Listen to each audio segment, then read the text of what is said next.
mistaking endurance for strength. Resilience in an Age That Never Rests, by peak Afflatus. There was a time when loyalty and endurance in the workforce were the norm. A single career could last a lifetime, and changing jobs created genuinely new conditions in which to thrive. Today, career resets are often seen as weakness, a lack of resilience or fortitude. Straddling the worlds of my parents and their grandchildren, I see something else at work. In the past, jobs were narrower and more clearly defined. Expectations were stable, and feedback arrived slowly enough to feel constructive. Changing roles meant changing conditions. It allowed time to integrate new skills. Identity was not so tightly bound to what you did for a living. Now the cognitive demands never switch off. Everyone is visible all the time. Feedback is relentless. Comparison is constant. Upskilling is mandatory. It is no longer enough to hold the line. There is a permanent emotional labor of performance, to always be on, at work and at home. The emails, the opinions, the feeds filled with everyone else's version of you, side hustles, personal brands, endless self-improvement. Resetting no longer removes the load. It reintroduces it faster each time. Many of us endure this by climbing over one another for validation, but injury is less negotiable. The body reads psychological pressure as danger, not metaphor. The nervous system keeps its own score. Early career adaptations relied on borrowed future capacity. Now, change is driven by the loss of capacity itself. The need to step away comes not from shifting ambition, but from collapse. From the outside, this looks like excuse-making. From the inside, it feels non-negotiable. The body remembers burnout and breakdown and resists the risk of repeating them.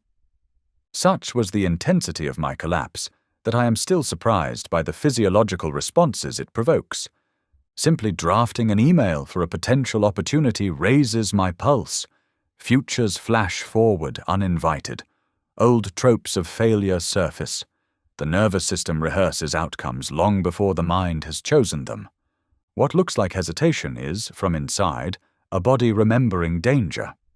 Not that every limit is wisdom, but some are learned at the cost of collapse, and they carry information the will alone cannot override.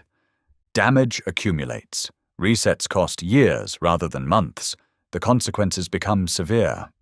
What I am trying to do is renegotiate the contract, to place sustainability above endurance, to circle the mountain instead of forcing another ascent, to rest and eat rather than chase elevation. This can look like stagnation. No gains, no summit views, but it is a deeper knowledge of the terrain.